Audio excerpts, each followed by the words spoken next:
يا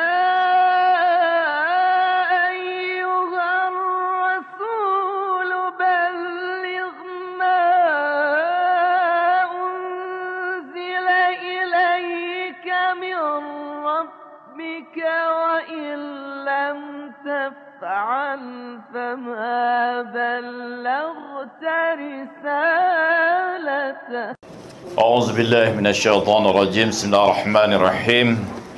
السلام عليك يا أبا عبد الله وعلى الأرواح التي حلت بفنائك عليك مني سلام الله أبدا ما بكيت وبكي الليل والنهار ولا جعله الله آخر العهد مني لزيارتكم. السلام على الحسين وعلى علي بن الحسين وعلى أولاد الحسين وعلى أصحاب الحسين. Assalamualaikum warahmatullahi wabarakatuh. Alhamdulillahi rabbil alamin. Wassalatu wassalamu ala asyrafil anbiya'i wal mursalin. Sayyidina wa habibina wa syafi'i qulubina wa maulana bil qasim Muhammad. Allahumma salli ala Muhammad wa ali Muhammad. Wa ala ahli baiti tayyibin at-tahirin la siyama baqiyatullahi fil ard ajalallahu farjahu syarif. Hadratil mukarramin asatid wa asatizah wabil khusus samatul hujatul Islam wal muslimin samatul Ustaz Rusli yang kita hormati semua sebagai guru kita semua. Semoga Allah Subhanahu wa taala memuliakan beliau, seluruh muslimin wa muslimat yang hadir pada malam hari ini dalam perjalanan kita mengarungi samudra Karbala bersama dengan keluarga suci Rasulullah sallallahu alaihi wasallam, bersama kafilah yang dipimpin oleh Al-Imam Husain alaihissalam, cucu Rasulullah sallallahu alaihi wasallam yang tersisa di muka bumi. Malam-malam Karbala adalah malam-malam yang sangat menggetarkan hati keluarga suci Rasulullah sallallahu alaihi wasallam. Pada malam hari ini saya ingin memulai pembicaraan kita dengan satu ayat Al-Quran. Allah Subhanahu wa taala berfirman, "Allazi khalaqal mauta wal haya liyabluwakum ayyukum ahsanu amala." Dialah yang telah menciptakan kematian dan kehidupan untuk menguji di antara kamu mana yang paling baik dalam perbuatan amal-amalnya. Pada surah Al-Mulk ayat kedua, Allah Subhanahu wa taala menjelaskan pada ayat ini bahwa Allah Subhanahu wa taala menciptakan kematian dan kehidupan. Kematian dan kehidupan ini kalau kita lihat dari beragam tafsir terkait dengan ayat ini, digambarkan sebagai makhluk yang Allah ciptakan. Bahkan makhluk ini juga mengejar setiap kita. Aina matakunu yudrikukul maut wala kuntum fi burujin musyayyadah. Al-Quran mengatakan dimanapun kamu berada, maka kematian itu akan menjemput kamu, walaupun kamu berada dalam benteng yang sangat kokoh. Menunjukkan bahwa al-maut ini sendiri ada satu bentuk di mana dia makhluk yang Allah ciptakan, yang seringkali membuat pikiran kita khawatir. Demikian juga kehidupan ini. Sebagian memaknai bahwa antara kehidupan dan kematian itu adalah dua hal yang bertentangan. Tetapi sebagian dalam beragam tafsir kita temui, misalnya pada tafsir Majma'ul Bayan, digambarkan bahwa keduanya bukan dua hal yang bertentangan, tapi dua hal yang berpasangan. Sebagaimana Allah menciptakan pasangan antara laki-laki dan perempuan, begitu juga Allah menciptakan antara kematian dan kehidupan. Al-Imam Ali alaihissalam mengatakan bahwa ad-dunya darain, darul wurud wa darul khuruj. Dunia ini ada dua pintu. Ada pintu di mana kita masuk ke dalamnya, ada pintu di mana kita keluar daripadanya. Pintu yang pertama mengantarkan kita pada kehidupan, dan pintu kedua itu ada darul maut, adalah pintu kematian. Kita akan mengalami dua hal ini. Dalam beragam kamus disebutkan bahwa Yang dimaksud dengan hayah atau kehidupan adalah asyai'u lahu athar, segala sesuatu yang padanya memiliki efek. Ada atharnya, ada efeknya, ada proses yang terjadi padanya.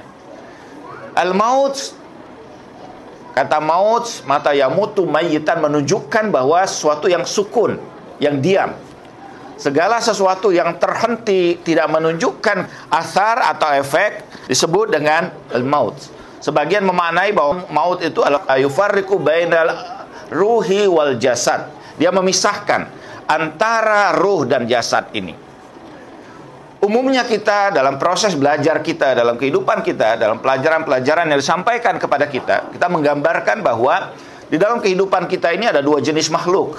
Ada makhluk yang hidup, ada makhluk yang mati. Makhluk yang hidup itu adalah segala sesuatu yang punya efek, dia berkembang, dia tumbuh, atau dia berjalan, dia melahirkan, melakukan reproduksi, dan sebagainya. Kita sebut dia sebagai makhluk hidup.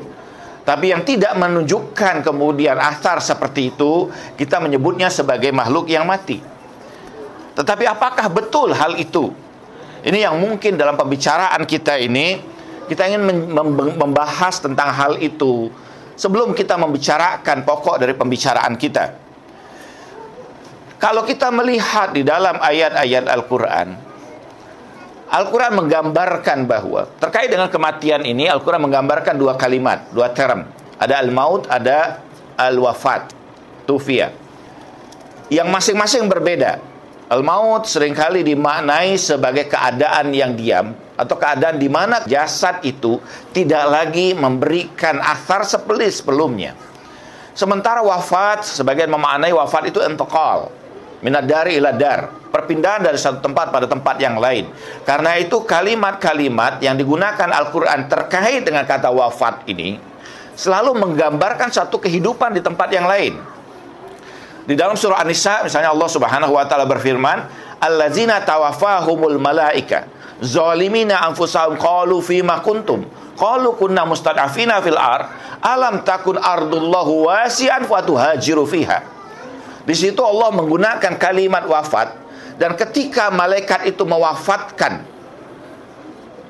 tawaffahumul malaika, dan mereka yang diwafatkan oleh malaikat, malaikat bertanya pada mereka, bagaimana keadaan kamu ketika kamu hidup di dunia? Dan mereka berkata, kami di dunia itu dalam keadaan yang sulit, dalam keadaan menderita, dalam kesempitan kehidupan. Dan malaikat berkata bahwa, bukankah bumi Allah itu luas? Kenapa kalian tidak hijrah di atasnya? Ayat ini menggambarkan bahwa tidak sebagaimana yang kita bayangkan bahwa seseorang yang telah meninggalkan kehidupan di dunia ini, lantas dia tidak melakukan aktivitas dan sebagainya.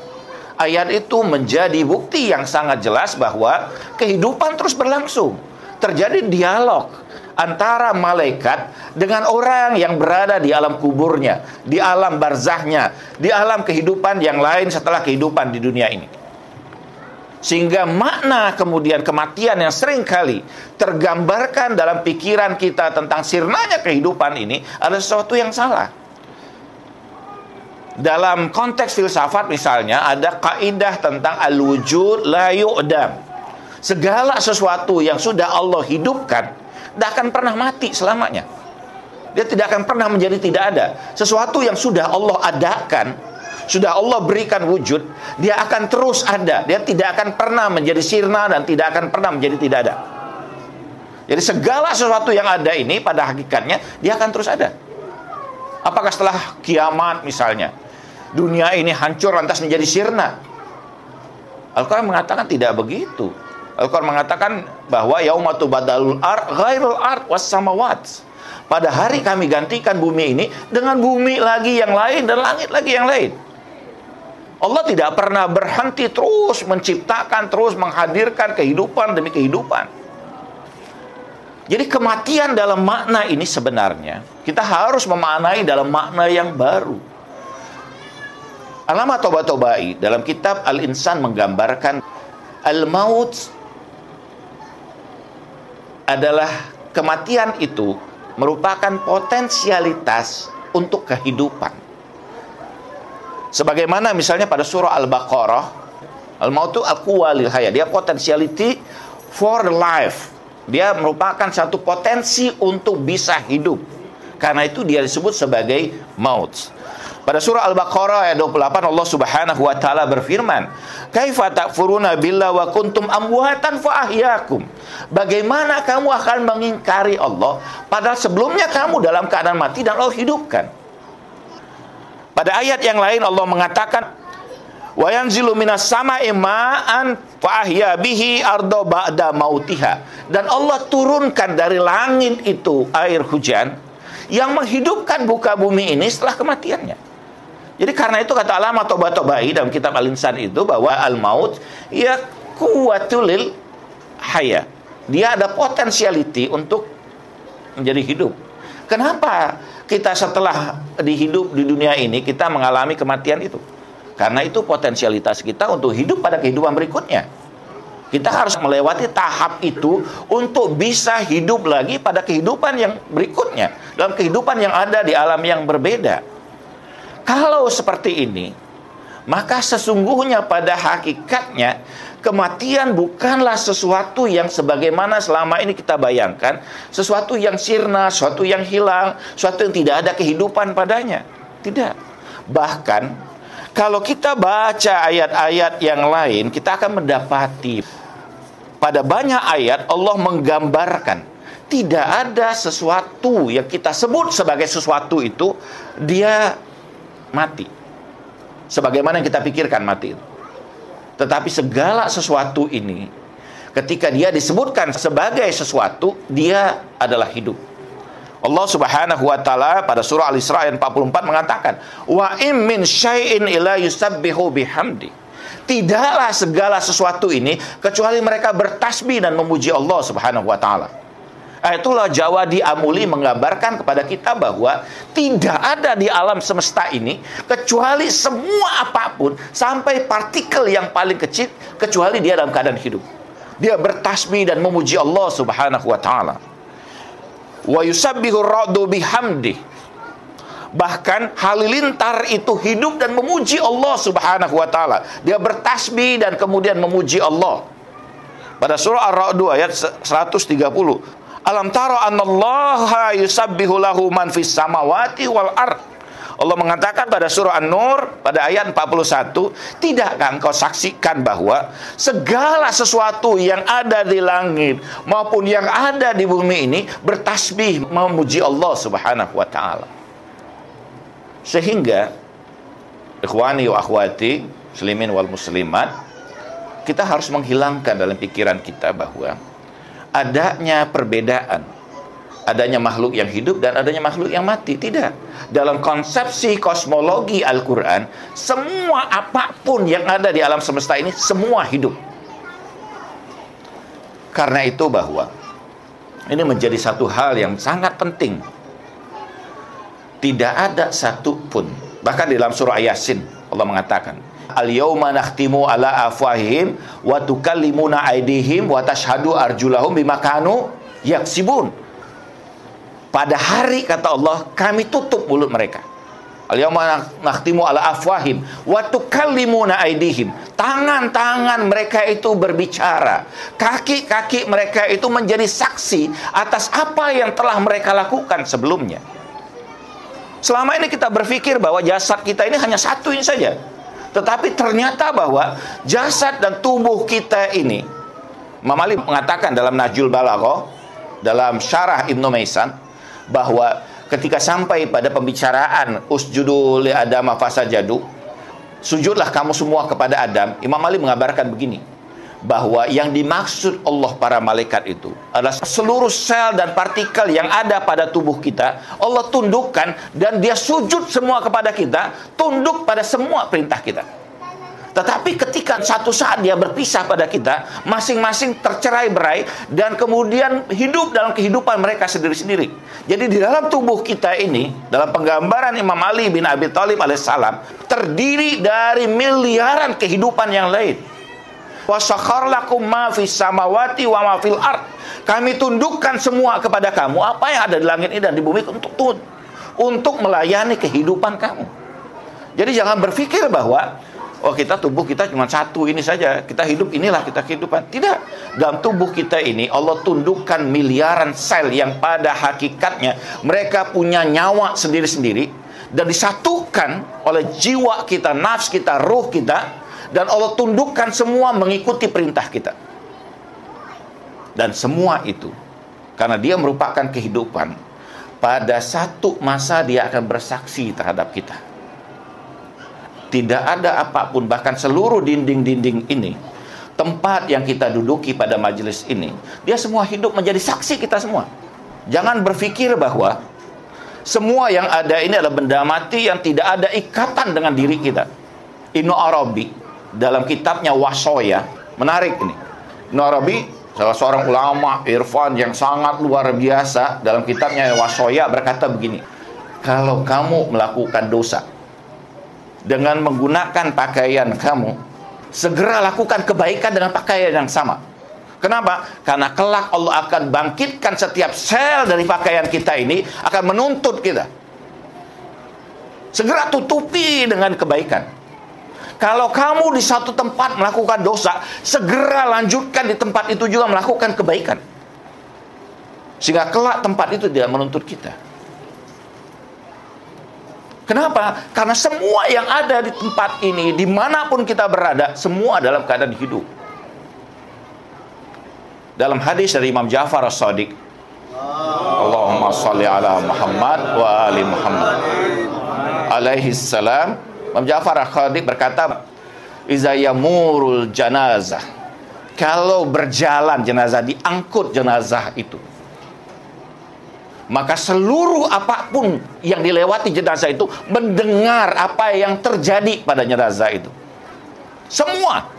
Imam Ja'far mengatakan bahwa bahkan rumput-rumput yang diinjak pun itu mendengar.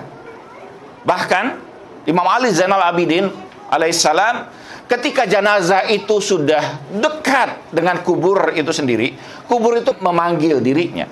Kalau dia orang baik, kubur itu akan berkata dengan perkataan yang baik, Assalamualaikum ya ibadallah, salam bagimu wahai hamba Allah, akulah temanmu yang akan menemani kehidupan berikutmu. Tetapi kalau itu orang buruk, maka kubur itu akan berkata, selamat datang, dan kau akan rasakan betapa beratnya engkau bersama dengan diriku. Aku akan hancurkan setiap bagian dari tubuh. Menunjukkan bahwa tidak ada yang tidak hidup ini. Semua dalam keadaan hidup. Karena itu kita patut berhati-hati.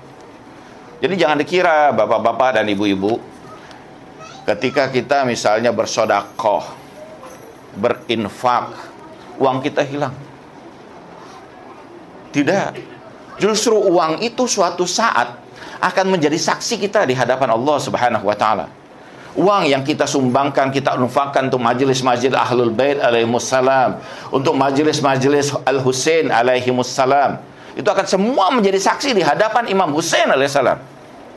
Jangan berkata bahwa kita menjadi pembela Imam Husain tapi tidak punya kepedulian terhadap majelis-majelis yang di situ mengingat lagi peristiwa Karbala, peristiwa kesedihan keluarga suci Rasulullah SAW. Uang yang kita sedekahkan, uang yang kita infakkan, itu akan hidup di sisi Allah, nanti ditampilkan. Dan percayalah bahwa dia akan menjadi saksi di hadapan kita. Uang yang kita gunakan untuk maksiat pun akan menuntut kita.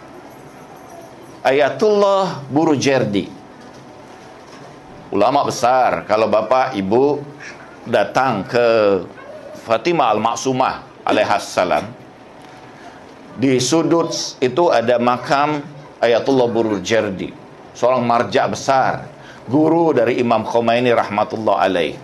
6 bulan sebelum wafat dia berhenti mengajar. Dia tak keluar dari rumahnya. Semua muridnya bingung. Dia tidak mau dijumpai seorang pun, diziarahi seorang pun. Sehingga semua berpikir bahwa Ayatullah Burujerdi sakit.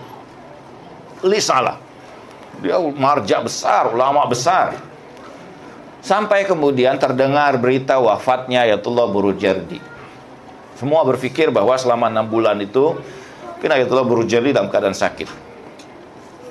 Sampai ada salah satu muridnya bertanya kepada putra dari Ayatullah Burujerdi, apakah ayahmu dalam keadaan sakit selama 6 bulan ini, sehingga ayahmu tidak mengajar kami.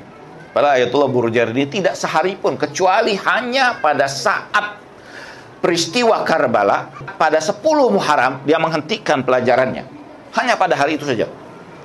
Dalam usianya yang sudah sangat sepuh sekalipun, dia terus mengajar. Tapi 6 bulan terakhir, dia berhenti. Dia tidak mau berjumpa dengan siapa. Apa yang terjadi? Putranya berkata apa? Tidak, ayahku tidak sakit. Terus kemana 6 bulan ini? Putranya kemudian berkata, satu malam ayahku terjaga dari tidur, menyaksikan di dalam tidurnya itu.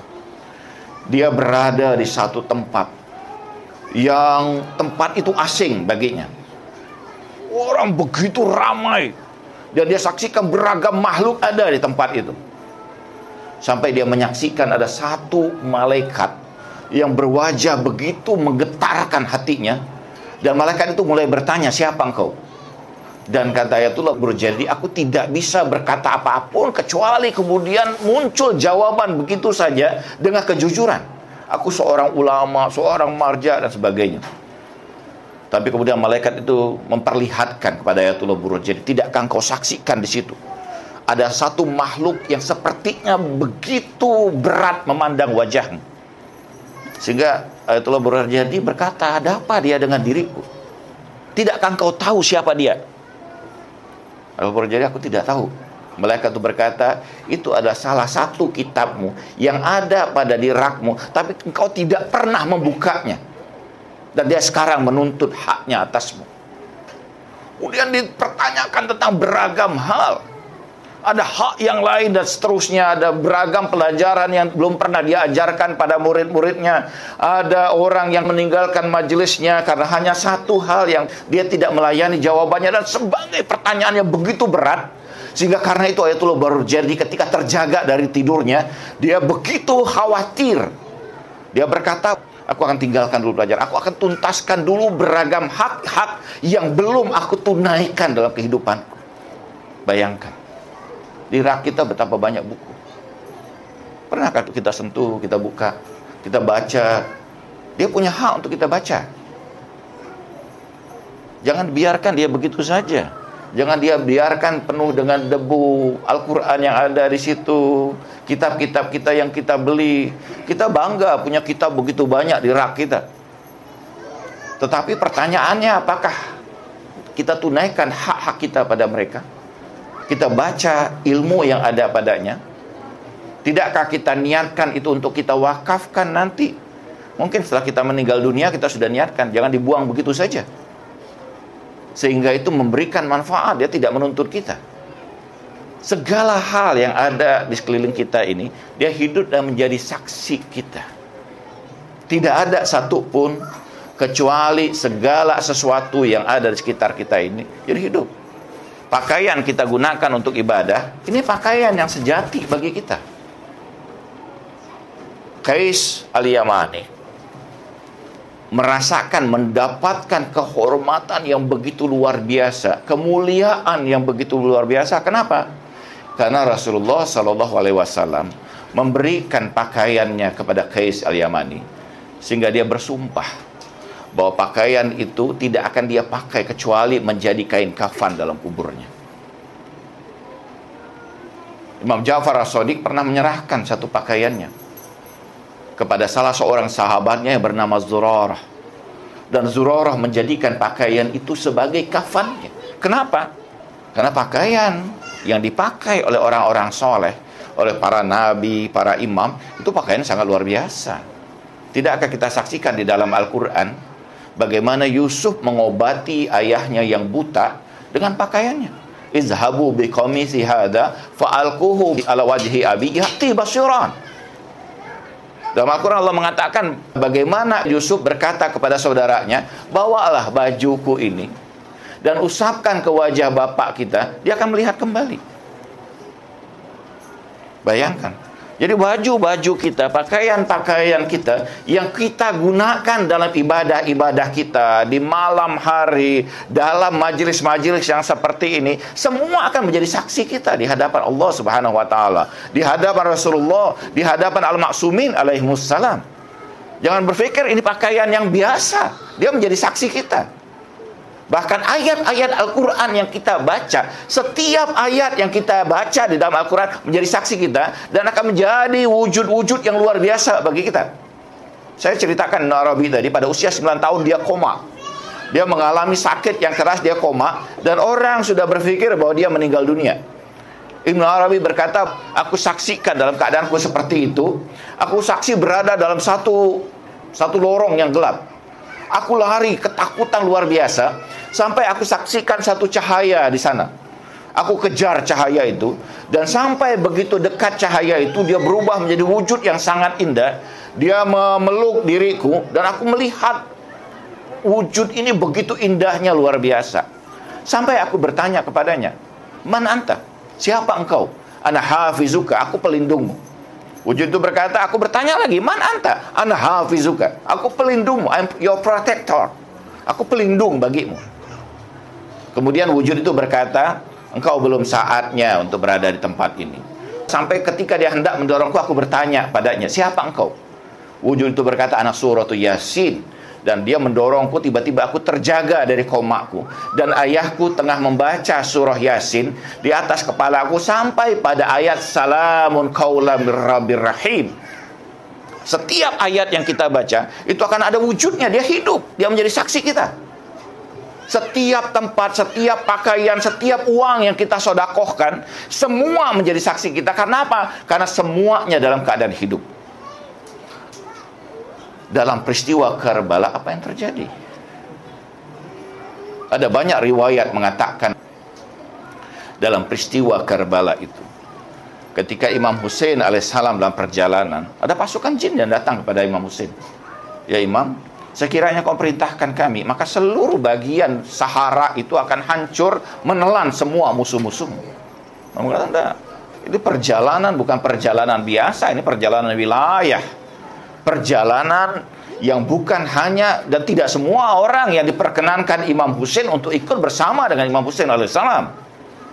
Bahkan pada malam 10 Muharram, pada malam 10 Muharram itu, Imam Hussein bertanya satu persatu, "Kamu ada utang nggak?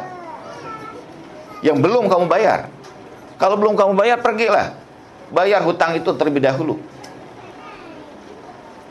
Kamu pernah melakukan kezaliman pada orang nggak? Kalau kamu pernah melakukan kezaliman, minta maaf terlebih dahulu."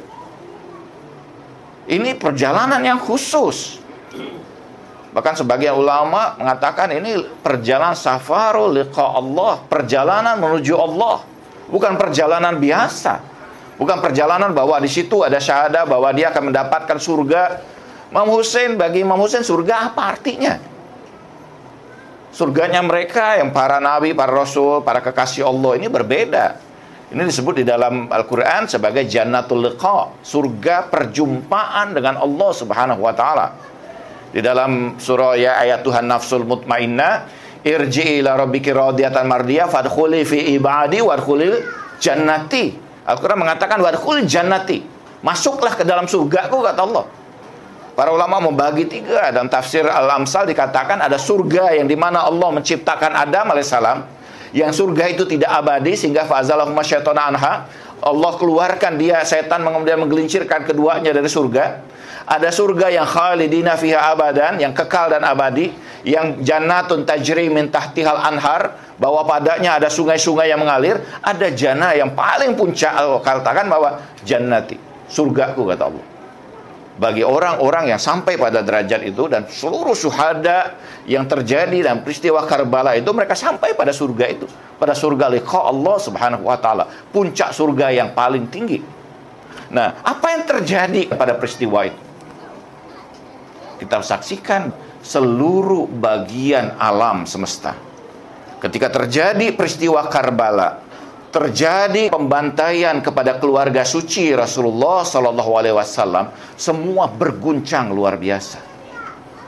Kenapa? Karena semua menyaksikan peristiwa itu, semua merasakan derita itu, semua merasakan musibah yang paling besar yang terjadi pada keluarga suci Rasulullah SAW. Seandainya mereka diizinkan oleh Allah, maka mereka hancurkan musuh-musuh Al-Imam Hussein di padang Karbala. Semua merasakan bagaimana dia merasakan darah syuhada keluarga suci Rasulullah SAW di padang Karbala itu. pasir-pasirnya itu menjadi saksi. Bahkan dalam hadis dikatakan setiap penziarah arba'in, debu-debu mereka yang menempel di kaki-kaki mereka itu, para penziarah itu kelak akan menjadi saksi di hadapan Allah Subhanahu wa taala dan menghalangi orang-orang yang melakukan ziarah kepada Imam Husain alaihissalam dari azab Allah Subhanahu wa taala. Setiap debu yang menempel pada kaki-kaki kita ketika orang berziarah, kenapa? Karena itu hidup. Bahkan dalam hadis yang lain dikatakan, fama bakat alal Husaina, tidaklah seorang yang menangisi Al-Husain, wa qatratad dumu' min bakatihim, dan tetesan air mata dari tangisan mereka itu yukafiru dzunubum, menghapuskan seluruh dosa-dosa mereka. Kenapa? Karena ini nanti kelak menjadi saksi di hadapan Allah. Dia hidup, setiap tetes yang kita tangiskan ini pada malam-malam Karbala ini semua memberikan efek yang luar biasa, karena semuanya adalah makhluk Allah yang hidup. Dan bahkan apa yang terjadi pada peristiwa Karbala ini, seluruh bagian alam semesta ini berguncang karena semuanya merasakan peristiwa itu. An Zurarah qala Abu Abdullah alaihissalam, dari Zurarah, seorang sahabat Imam Ja'far Shadiq yang berkata Abu Abdullah Imam Ja'far Shadiq alaihissalam, ya Zurarah, wahai Zurarah, anna samaa bakat alal Husain arba'ina sabahan bidam, bahwa sesungguhnya langit itu menangisi Al-Husain selama 40 hari dengan darah. Langit yang menyaksikan peristiwa yang terjadi pada pembantaian Imam Husain dan keluarga suci Rasulullah SAW, dia merasakan dan menangisi Al-Husain, kata Imam Ja'far As-Shadiq, selama 40 hari dengan darah. Dia meneteskan darah yang luar biasa sehingga semua orang yang berada di Irak pada saat itu merasakan ketakutan yang luar biasa. Wa annal arda bakat arba'ina sabaha bis sawad, sedangkan tanah-tanah ini menjadi hitam selama 40 hari karena menangisi Al-Husain. Semua bagian Sahara pada saat itu. Dan sejarah menceritakan. Kita bisa lihat dalam sejarah bagaimana kemudian seluruh bagian dari yang ada di Irak, bahkan di Madinah, menjadi gelap dan hitam. Seluruh Sahara itu tiba-tiba berubah menjadi hitam. Kenapa? Karena bumi ini hidup dan dia menangisi Al-Husain. Wa anna syamsa bakat arba'ina sabaha bil qusubi wal hamra. Imam melanjutkan bahwa matahari itu menangisi Al-Husain dengan selama 40 hari terjadi gerhana dan terjadi warna merah yang menyala menakutkan. Matahari yang jauh, dia menangisi Al-Husain. Kenapa? Karena dia makhluk Allah dan dia hidup. Bagaimana mungkin matahari itu yang menghidupi kita semua, sementara dia tidak hidup? Dia menangisi. Imam Ja'far mengatakan bahwa selama 40 hari, matahari itu berubah menjadi gelap dan kemudian memerah warnanya menakutkan karena menangisi Al-Husain. Wa anal jibal taqatta'at wa intasarat, sementara gunung-gunung itu berguncang luar biasa. Seluruh gunung di muka bumi ini berguncang. Dalam riwayat disebutkan, di dalam Biharul Anwar dikatakan bahwa sebagian meletup dengan sangat menakutkan dan berguncang segala sesuatu. Kenapa? Karena Imam Husain pada hakikatnya adalah kekasih Allah yang merupakan khalifah Allah, yang menjaga seluruh bagian alam semesta ini, dan dia adalah hak jantung bagi alam semesta ini. Wa annal bihar tafajjarat, sementara lautan itu berguncang begitu luar biasa. Wal malaika bakat arba'ina sabahan alal Husain, sementara para malaikat-malaikat itu selama 40 hari semua malaikat menangisi Al-Husain. Semua dalam keadaan yang begitu luar biasa karena musibah yang terjadi pada Al-Imam Husain alaihissalam dan keluarga suci Rasulullah. Kenapa? Karena semua yang ada ini hidup. Alamah Tabatabai, Shahibut Tafsirul Mizan, Seorang filosof yang begitu luar biasa, arif yang tak tertanding.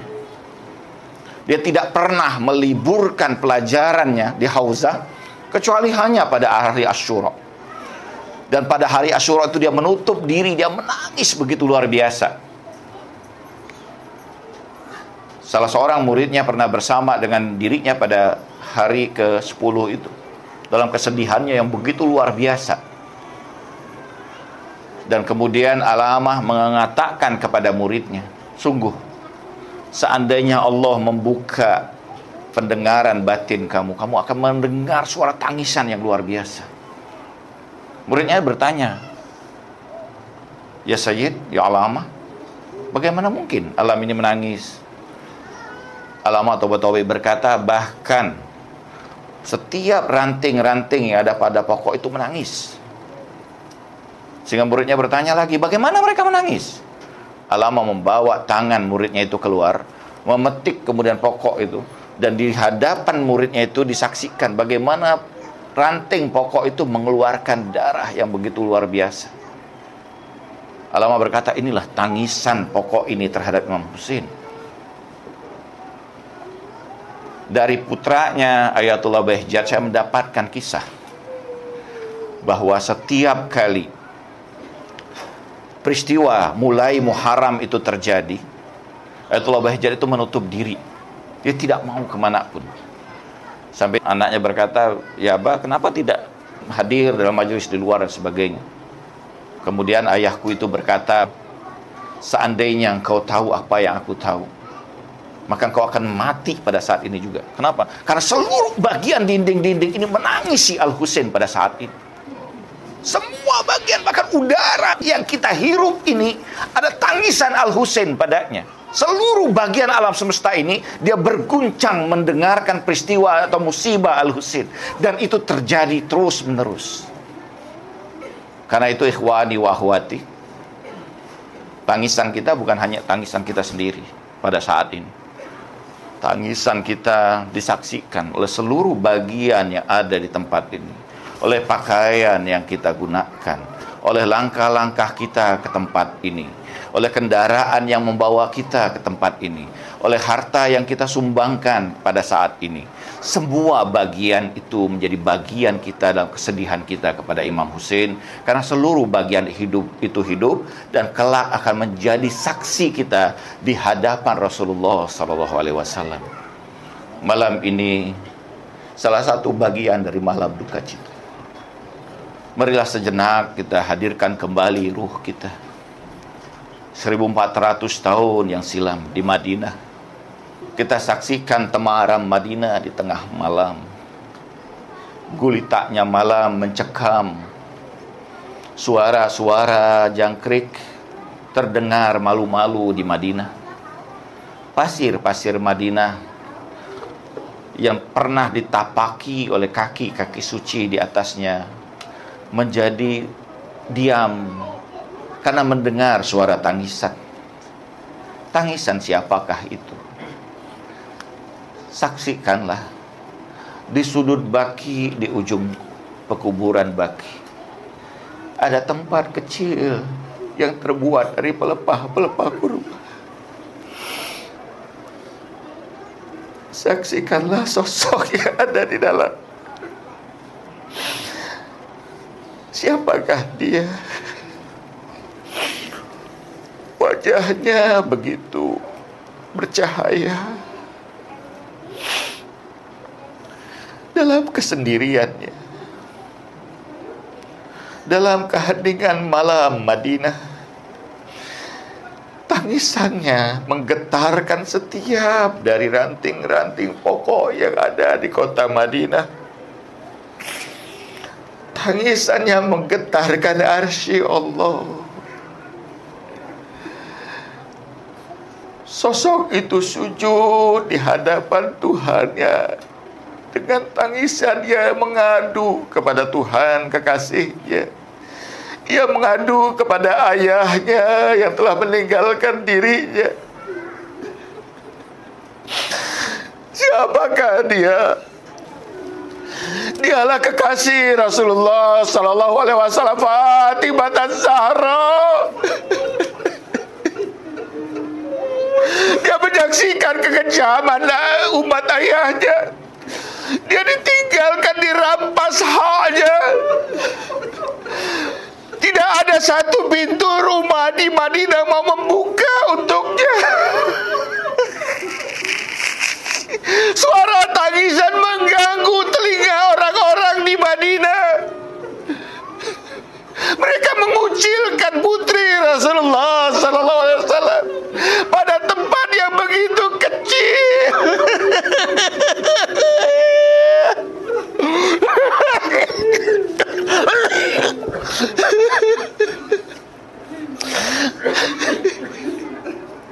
Bukankah dia putri Rasulullah?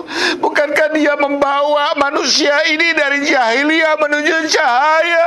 Bukankah dia yang menjadi saksi atas seluruh perjuangan ayahnya? Bukankah dia digelari sebagai Ummu Abiha? Bukankah dia digelari sebagai bagian dari diri ayahnya? Ya Allah, Engkau saksikan kekejaman umat Nabi-Mu kepada putri terkasihnya dalam keadaan sakit yang begitu luar biasa. Ia menangis. Tangisan untuk apakah ini? Tangisan untuk anak dan putra-putranya. Dia saksikan peristiwa yang terjadi di Sahara Karbala. Anak cucunya dalam keadaan haus. Anak-anak kecil menangis. Haus.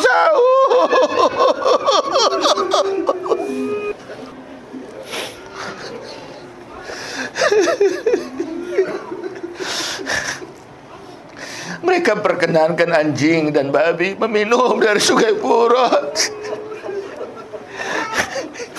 Tapi mereka biarkan keluarga suci Rasulullah mati dalam keadaan kehausan.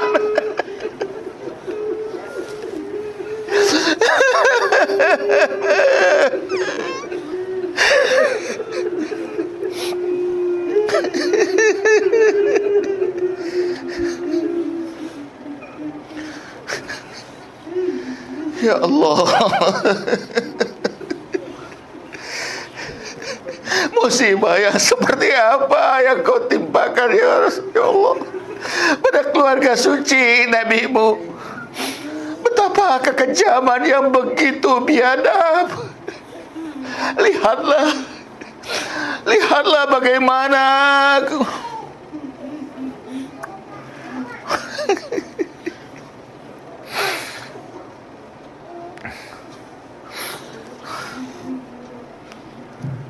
anak-anak kecil kehausan. Mereka berteriak, haus. Tak ada susu lagi yang tersisa. Tak ada air yang mampu diberikan. Sahara Karbala mencekik. Inilah padang kematian. Inilah padang syahadah. Ya Fatimah, Engkau saksikan semua ini. Engkau tangisi duka cita anak-anak-Mu di Karbala. Engkau guncangkan arsy Allah dalam tangisan-Mu di Baitul Ahzab.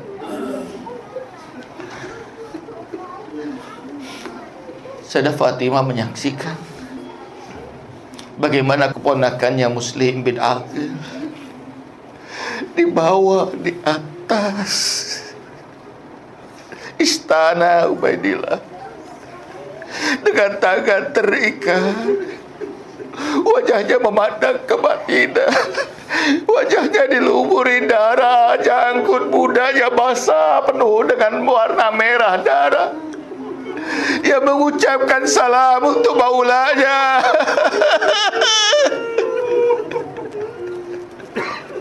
Dalam kesetiaan, dalam kecintaan pada jalur Muhammadi, ia mengucapkan salam, ya Aba Abdillah. Tubuh suci itu dilemparkan, kepalanya pecah berdarah. Dia sudah menunaikan haknya sebagai pencinta Al-Husain maulanya. Assalamualaikum ya Husain. Assalamualaikum ya Aba Abdillah. Wa sayalamuna zalamu ayya mukallabin yankalibun. Wa sallallahu ala sayyidina Muhammadin wa alihi tahirin. Walhamdulillahi rabbil alamin. Wassalamualaikum warahmatullahi wabarakatuh.